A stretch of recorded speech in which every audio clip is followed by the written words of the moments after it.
سعى قال يا قوم اتبعوا المرسلين اتبعوا من لا يسألكم أجرا وهم مهتدون وما لي لا أعبد الذي فطرني وإليه ترجعون أتخذ من دونه آلهة إن يردني الرحمن بضر لا تغن عني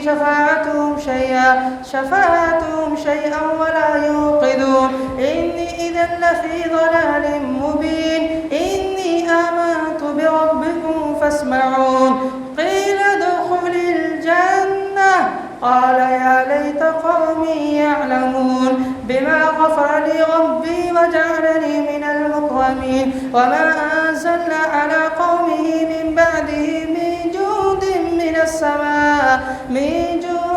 من السماء وما كنا منزلين إن كانت إلا صيحة واحدة فإذا هم خامدون يا حسرة على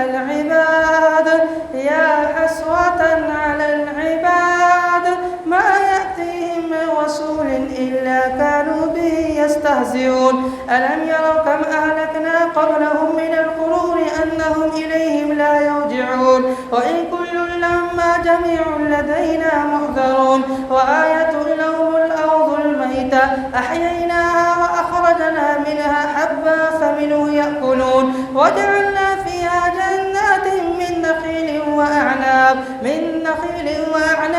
وفجرنا فيها من العيون ليأكلوا من ثمره وما عملته أيديهم أفلا يشكرون سبحان الذي خلق الأزواج كلها مما تنبت الأرض ومن أنفسهم ومما لا يعلمون وآية لهم الليل نسلخ منه